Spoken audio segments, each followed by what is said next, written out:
pag-aaral ng Heidelberg Catechism. Tayo nasa Lord's Day 51. Yan ay ang question and answer 126. Kung kayo mayroong kopya, akin itong babasahin sa Tagalog. Tanong 126, ano ang ikalimang petisyon? Ang sagot, at patawarin mo kami sa aming mga utang, gaya rin namin na nagpapatawad sa mga may utang sa amin. Ibig sabihin, malugod nawa kayo alang-alang sa dugo ni Kristo, na hindi ibilang sa aming mga dukhang makasalanan ang aming mga paglabag. Niyang kasamaan na laging nasa amin, kahit naramdam namin ang katibayang ito ng inyong biyaya sa amin, na maging matatag, na layunin namin mula sa puso, na patawarin ang aming kapwa. Buksan naman natin ang ating mga Biblia sa Psalm 32 bilang ating scripture reading. Psalm 32 na naglalaman ng 11 mga talata. Ganito ang sabi ng salita ng Diyos, mapalad siya na pinatawad ang pagsuway, na ang kasalanan ay tinakpan. Mapalad ang tao na hindi pinaparatangan ng kasamaan ng Panginoon, at sa kanyang espiritu ay walang pandaraya. Nang hindi ko ipinahayag ang aking kasalanan, nang hina ang aking katawan sa pamamagitan ng aking pagdaing sa buong araw. Sa araw at gabi ay mabigat sa akin ang iyong kamay. Ang aking lakas ay natuyong gaya ng sa init ng tag-araw. Kinilala ko ang aking kasalanan sa iyo, at hindi ko ikinubli ang aking kasamaan. Aking sinabi, ipahahayag ko ang aking paglabag sa Panginoon, at iyong ipinatawad ang bigat ng aking kasalanan. Kaya ang bawat isang banal ay manalangin sa iyo, sa panahong matatagpuan ka. Tunay na sa pagragasa ng malaking tubig, siya'y hindi nila aabutan. Ikaw ay aking dakong kublihan. Iniingatan mo ako sa kaguluhan. Pinalibutan mo ako ng mga awit ng kaligtasan. Aking ipaalam at ituturo sa iyo ang daan na dapat mong lakaran. Papayuhan kita na ang aking mga mata ay nakatitig sa iyo. Huwag kayong maging gaya ng kabayo o ng mola na walang unawa, na ang gayak ay may busal at pamingkaw, upang sila'y pigilin, na kung wala ito, sila'y hindi lalapit sa iyo. Marami ang paghihirap ng masama, ngunit tapat na pag-ibig ay nakapalibot sa kanya na sa Panginoon ay nagtitiwala.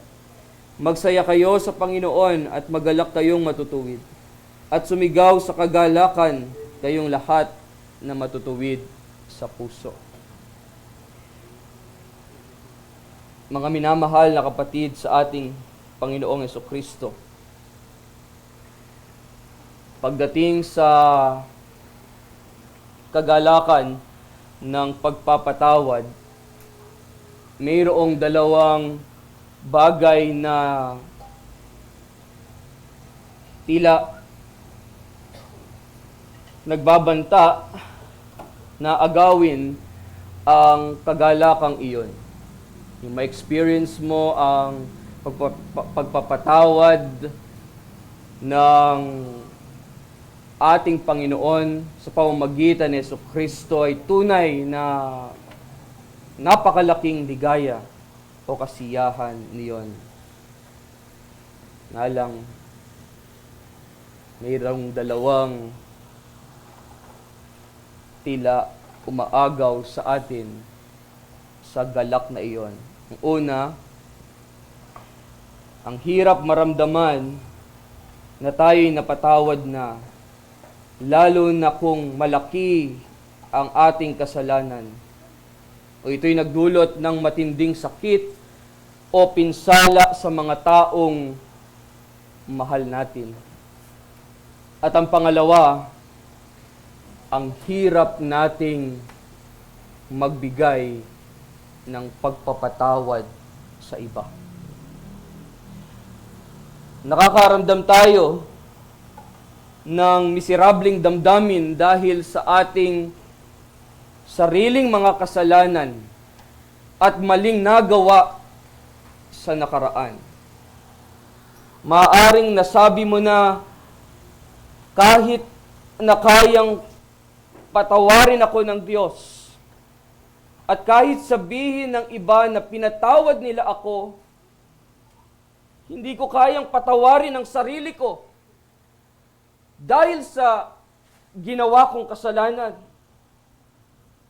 Gayon din, nakakaramdam tayo ng miserableng damdamin dahil sa kasalanan ng iba. Nagtatanong tayo, tunay ba na siya ay nagsisi sa kanyang ginawang kasalanan sa akin?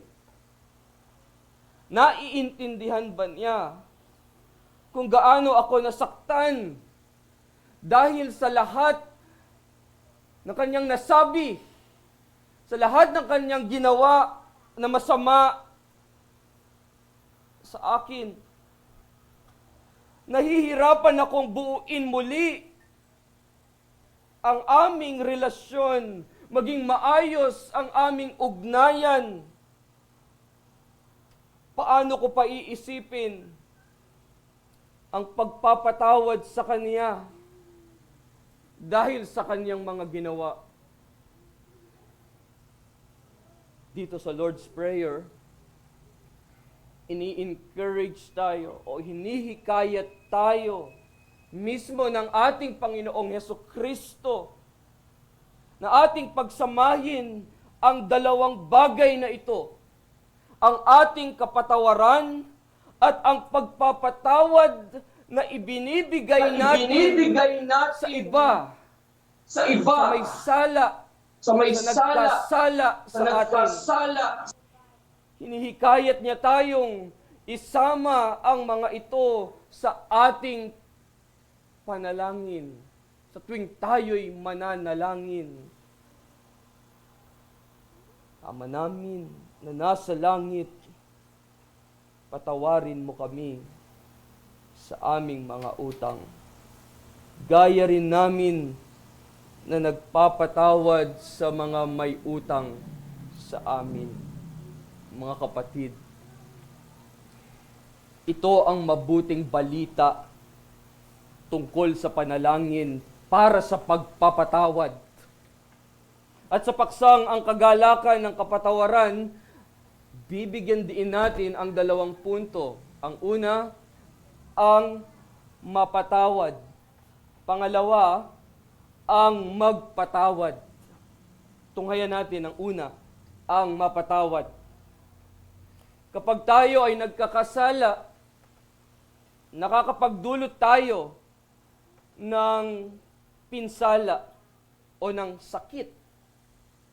Hindi lamang sa iba, kundi pati na rin sa ating sarili. Ang mga batas ng Diyos, alam natin na ito'y mabuti, ito ang mabuting kalooban niya, at sinasabi sa Deuteronomy chapter 5 verse 33, kayo'y lalakad sa lahat ng mga daan na iniutos sa inyo ng Panginoon ninyong Diyos, upang kayo'y mabuhay, at upang ang lahat ay maging mabuti sa inyo. Tunay na magiging mabuti ang ating kalagayan kapag ating ginawa kung ano ang tama. Ngunit, kapag hindi ka lumakad, hindi tayo lumakad sa mga daan ng Panginoon, ang ibig sabihin, lumakad ka sa kasalanan, ikaw ay magdurusa ng mga konsekwensya ng ating ginawang kasalanan o ng iyong ginawang kasalanan. Sa katunayan, hindi lamang natin nasasaktan ang ating mga sarili, nasasaktan din natin ang mga taong mahalaga sa atin, ang mga taong nakapaligid sa atin sa tuwing tayo'y nagkakamali, sa tuwing tayo'y nagkakasala. Nasasaktan ang ating asawa, nasasaktan ang ating mga magulang, nasasaktan ang ating mga kapatid, maging ang ating mga kapatid kay Kristo, nasasaktan sila. Minsan, pati na rin ang ating kapwa na hindi natin kakilala. Isang halimbawa ng kasalanan at ang mga konsekwensya nito ay ang kwento ni Haring David. Si Haring David, alam natin na siya ang sumulat ng Psalm 32. At kilala rin natin na siya ang sumulat ng Psalm 51. Na pinaniniwala ang isinulat niya iyon pagkatapos niyang harapin ang kaniyang kasalanan sa Diyos. Kasalanan, partikular kay Bathsheba. Marami sa atin ang nakakaalam ng kwentong iyon. Nang ang mga tauhan ni David ay lumabas upang makipagdigma, si David ay nanatili sa Jerusalem. Isang araw, habang siya ay nakadungaw o nakatanaw, nakita niya yung babae. Nakita niya si Bathsheba na naliligo. Alam natin na si Bathsheba ay ang asawa ni Uriah, isa sa mga opisyal ng hukbo ni David. Anong oras na yun ay nasa labanan.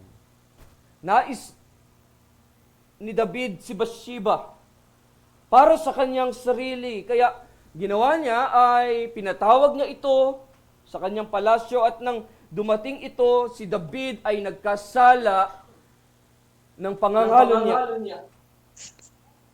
Makalipas ang ilang panahon, nagbunga ang kasalanan na ginawa niya. Ipinaalam ni Bathsheba kay David na siya ay nagdadalang tao. At ang bata na kaniyang sa kanyang tiyan ay ang kaniyang anak. Dito'y sinubukan ni David na itago ang kaniyang ginawang kasalanan.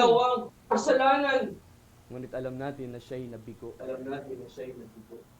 Katapos, ginawa niya ay siguro niyang mapapatay si Uriah sa labanan. At si Uriah, kasama ang ilang iba pang mga lalaki, o walang kinalaman, ay nadamay, namatay. Kinuha ni David si Bathsheba bilang kanyang asawa at nagpatuloy sa buhay na parang walang nangyari. Ang kasalanan ni Haring David ay isang kakilakilabot na bagay na nakaapekto sa maraming mga tao, sa kanyang sarili, kay Bathsheba, sa kanyang hukbo, at sa buong Israel. Maraming mabubuting tao ang nasaktan dahil sa ginawa niya. Ngunit higit pa roon, nagkasala si David laban sa Diyos sa paggawa ng kasamaan sa harapan ng Diyos at ng maraming tao. Sinabi sa 2 Samuel chapter 11 verse 27 na yung kanyang ginawa ay hindi kinalugdan ng ating Panginoon. Na sa mahabang panahon, hindi handa si David na aminin ang kanyang ginawang kasalanan dahil sinubukan niya itong itago. Ngunit ngayon, dito sa ating binasa kanina sa Psalm 32, particular sa verse 3 and 4, na sabi niya, Mapalad ang tao na hindi pinaparatangan ng kasamaan ng Panginoon at sa kanyang espiritu ay walang pandaraya. Nang hindi ko ipinahayag ang aking kasalanan, nang hina ang aking katawan sa pamamagitan ng aking pagdaing sa buong araw. Sa araw at gabi ay mabigat sa akin ang iyong kamay. Ang aking lakas ay natuyong gaya ng sa init ng tag-araw. Puno ang kanyang puso ng kasamaan at kasalanan at may maraming pandaraya sa kanyang buhay. Ang kanyang kasalanan ay palaging nariyan. Patuloy na kinukurot siya at sumisira sa kanya. Hindi siya makatulog ng maayos, hindi makapag-concentrate, at nagkakasakit dahil sa stress. Mabigat ang kamay ng Diyos sa kanya, na bago pa man pumunta ang propetang si Nathan upang kumprontahin siya o upang kausapin siya, dito pa lang itinuturo na ng Diyos ang kanyang daliri kay David na ikaw ang taong iyon. Maraming pagkakataon sa ating buhay, tulad ni Haring David, pinupuno tayo ng Diyos ng pakiramdam ng pagkakasala, kahihiyan at stress kapag hindi natin kinikilala ang ating mga kasalanan sa harapan ng banal na Diyos. Tayo ay naguguluhan at nahihirapan dahil sa bigat ng ating mga kasalanan. At ang malala pa roon, sinusubukan nating takasan, sinusubukan nating itago iyon sa harapan ng Diyos. Ngunit, gaano man natin subukan na tumakas, ang bigat ng ating kasalanan ay patuloy na sumusunod sa atin dahil ang konsensya natin ay hindi basta-basta napapatahimik. Patuloy na nilalamon ang ating kalooban ng ating ginawang pagkakasala na para bang itinuturo ng Diyos ang kanyang daliri rin sa atin ngayon na ikaw ang taong iyon. Ikaw ang gumawa nun. Kasalanan ang ginawa mo. Kaya tayo nananalangin, mga kapatid, ng patawar ng Ama naming nasa langit. Patawarin mo kami sa aming mga pagkakautang. Dahil gusto nating mapawi ang pagkakasala, mapawi ang ating kahihiyan, mapawi yung bigat ng ating nagawang kasalanan sa harapan ng Diyos. Bago ka nagpunta ngayon sa church, ikaw ba'y nanalangin ng ikaw ipatawarin ng Diyos? Diba, napakabigat. Nahaharap ka sa Diyos. Sasamba ka, magbibigay ka ng papuri sa Diyos, tapos ang bigat ng iyong kalooban. Lalapit ka sa Panginoon, mananalangin ka, tapos meron kang itinatagong kasalanan. Merong bigat ng kasalanan sa iyong puso. Ano sabi ni Haring David? Kung aking pinakukundanganan ng kasalanan sa aking puso, hindi ako pakikinggan ng Diyos. Hindi tayo pakikinggan ng Diyos.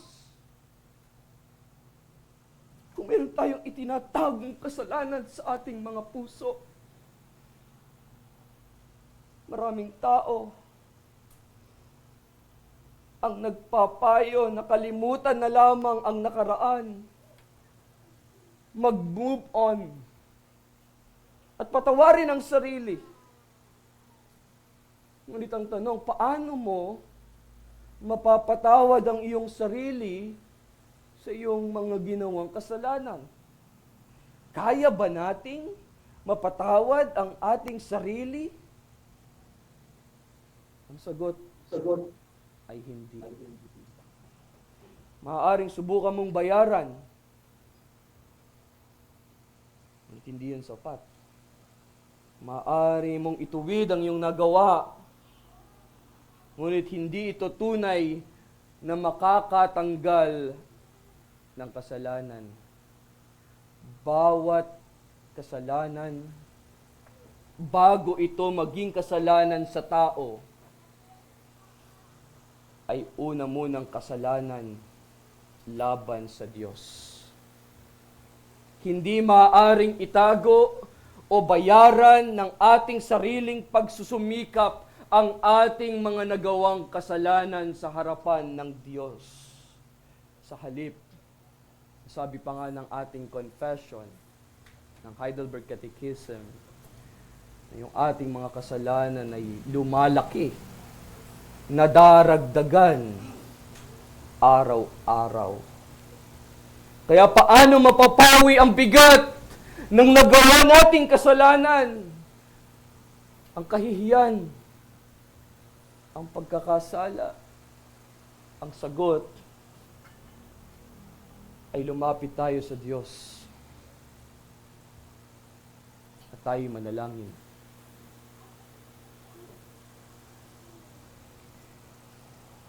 Ng Ama naming nasa langit, patawarin mo kami sa aming mga utang, alang-alang sa dugo ni Kristo, na hindi ibilang sa aming mga dukhang makasalanan ang aming mga paglabag, ni ang kasamaan na laging nasa amin. Ating tandaan, hindi tayo pinapatawad ng Diyos dahil lamang sa nararamdaman nating pagsisisi sa ating nagawang pagkakamali. Hindi rin dahil pinatawad na natin ang ating sarili. Hindi rin dahil napapagod na ang Diyos at nais na lang niyang bumalik sa normal ang lahat. Ngunit pinapatawad tayo ng mapagbiyayang Diyos kapag lumalapit tayo sa Kanya sa pamamagitan ng panalangin na inaamin natin sa Kanya ang ating pagiging makasalanan at humihingi tayo ng kapatawaran. Di ba't iyon din ang nakita natin o ang ginawa ni Haring David dito sa ating passage na tinitignan o napakinggan dito sa verse 5 ng Psalm 32. Verse 5, ang sabi niya, kinilala ko ang aking kasalanan sa iyo at hindi ko ikinubli ang aking kasamaan. Aking sinabi, ipahahayag ko ang aking paglabag sa Panginoon at iyong ipinatawad ang bigat ng aking kasalanan.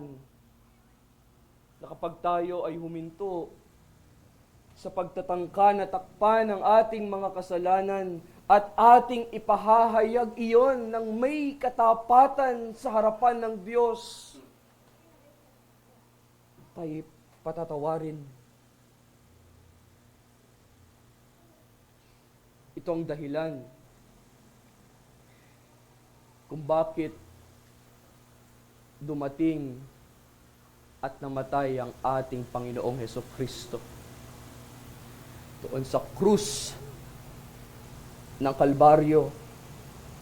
Dahil hindi natin kayang alisin ang laki ng ating mga kasalanan, ng ating mga nagawang kasalanan sa ating sarili. Tanging sa pamamagitan lamang ng ating Panginoong Hesukristo, ang ating mga kasalanan ay lubos na napawi, na naalis, na napatawad. Sabi ng Psalm 103 verse 12, kung gaano ang layo ng silangan sa kanluran, gayon inilayo niya sa atin ang ating mga pagsuway. Ngayon, tunghayan natin ang pangalawang punto, ang magpatawad. Ang ituro sa atin ng ating Panginoong Hesukristo kung paano manalangin,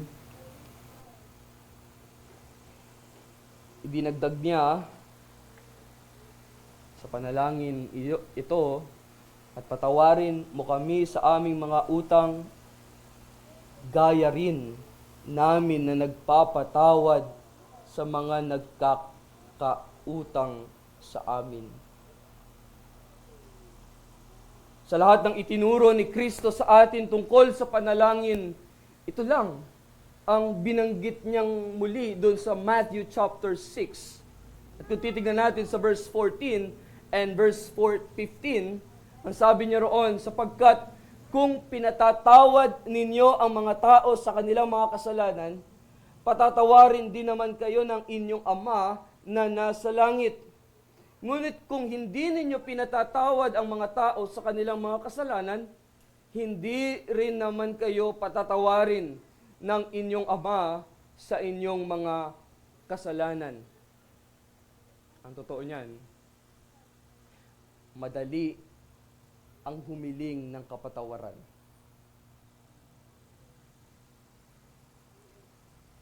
Ngunit, mahirap itong ibigay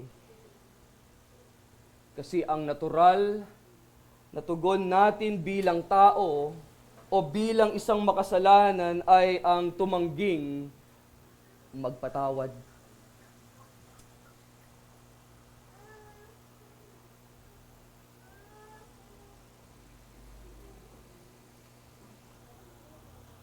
Gusto natin na yung gumawa sa atin ng kasalanan ay maparusahan. Napupuno tayo ng galit at sama ng loob sa mga taong nanakit sa atin.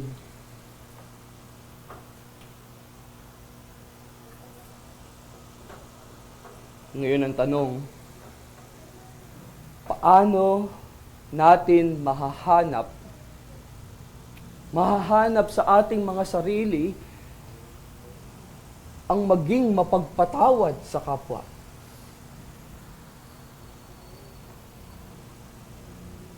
Mga kapatid, kailangan nating maintindihan kung ano ang hindi itinuturo ni Kristo sa atin nang inutusan niya tayong manalangin na patawarin ng Diyos ang ating mga pagkakautang, gaya rin natin na nagpapatawad sa mga may utang sa atin. Halimbawa, hindi tayo tinuturuan ng ating Panginoong Hesukristo na just forgive and forget. Na para bang walang nangyari. Bilang mga Kristiyano, bilang mga anak ng Diyos, kailangan natin itong harapin dahil hindi sinasabi ni Kristo na hindi kailangang magsisi ng taong nagkasala. Sa halip, ang pagsisisi at ang kapatawaran ay dapat magkasama. Sa Luke chapter 17 verse 3, sinabi ng ating Panginoong Hesukristo sa kanyang mga alagad, mag-ingat kayo sa inyong sarili. Kung magkasala ang iyong kapatid, sawayin mo siya. At kung siya'y magsisi, ay patawarin mo siya. Higit pa roon, mga kapatid, kapag pinatawad mo ang isang tao, hindi nangangahulugan na kinakailangan mong makalimutan ang nangyari. Kagabi nga, tinanong ko si Mrs. Sabi ko, kung ako ba'y magkasala sa'yo at ako'y humingi ng tawad, patatawarin mo ako? Oo naman, sabi niya. Makakalimutan mo na yung ginawa ko. Sabi niya, hindi. Kailangan nating tandaan na ang pagpapatawad ay hindi ang paglimot. Sa halip, ito ay ang pagpili na palayain ng isang tao sa kanyang pagkakasala at sabihan siya ng pinatatawad kita sa maling nagawa mo sa akin. Hindi ko hahayaang ito'y maging hadlang o maging hadlang sa ating relasyon. Na kapag ika'y nagpatawad, mayroong pangako. Ikaw ay nangangako na kapag humingi na ng tawad sa iyo si ganito, ang iyong kapatid sa Panginoon, nangangako ka na hindi mo babanggitin muli ang kasalanan niya o gagamitin ito laban sa kanya. Lalong hindi mo dapat banggitin ang nagawa niyang kasalanan sa iyo, sa ibang tao, o iyong ipagkakalat, o iyong ipopost sa kung saan man, sa Facebook, sa Instagram. Bukod pa roon, ang pagpapatawad ay nagpapahiwatig din ng pag-alis ng galit at hinanakit sa sarili laban sa may sala.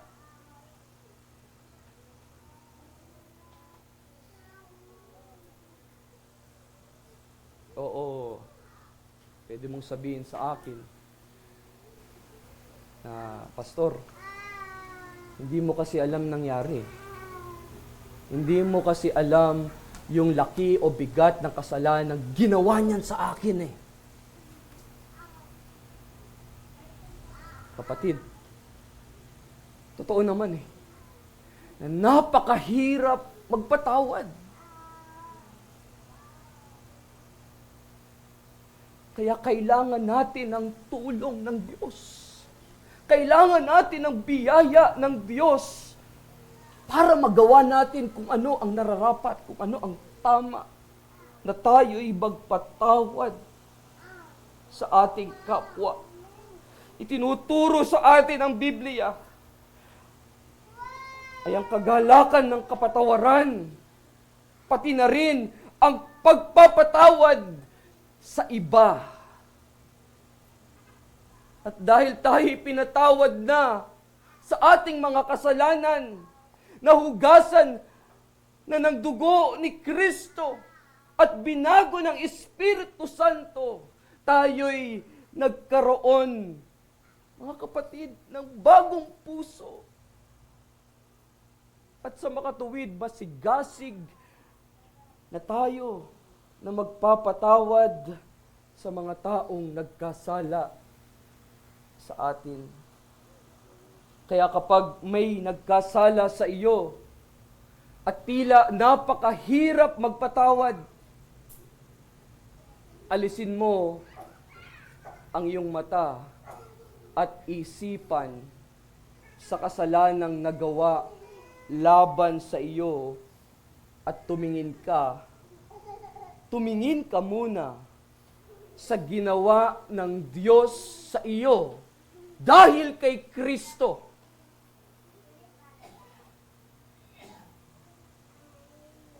Yun ang punto natin. Yun ang hanapin natin. Na dapat mong alalahanin ang pag-ibig ng Diyos sa iyo. Na ikaw ay kanyang pinili, na ikaw ay kanyang iniligtas.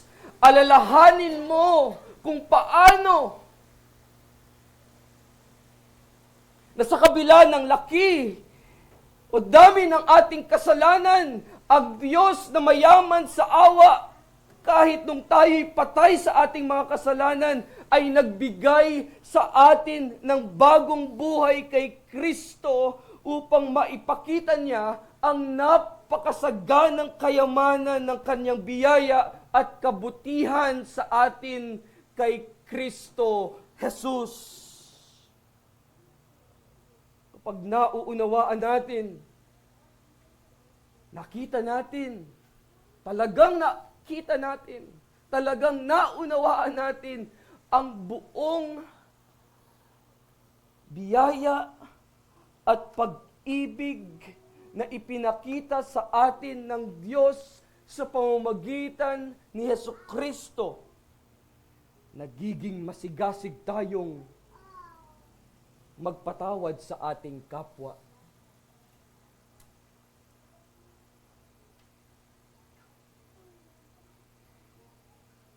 Tumingin tayo kay Jesus.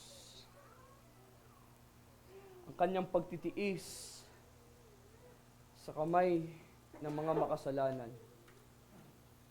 At sa kabila ng kanyang pagdurusa, nanalangin ng ating Panginoong Yesus doon sa krus ng Kalbaryo, hindi ba?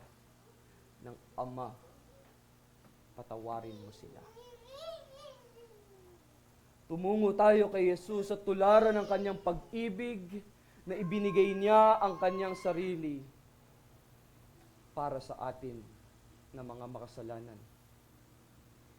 Nais kong waksan ang sermon na ito. Lahat tayo, mga kapatid, ay nakaranas ng sakit dahil sa kasalanan ng iba laban sa atin. Totoo yun. May ilan sa inyo, kahit ngayon, sa araw na ito, may malalim na sugat o tila peklat dahil sa mga kasalanan na sadyang o hindi sinasadya ng iba. Naway pagpalain tayo ng Diyos. Pagpalain kayo ng Diyos at paggalingin ng Diyos ang mga sugat sa inyong mga puso. Gayunpaman, nais nating i-encourage ang bawat isa.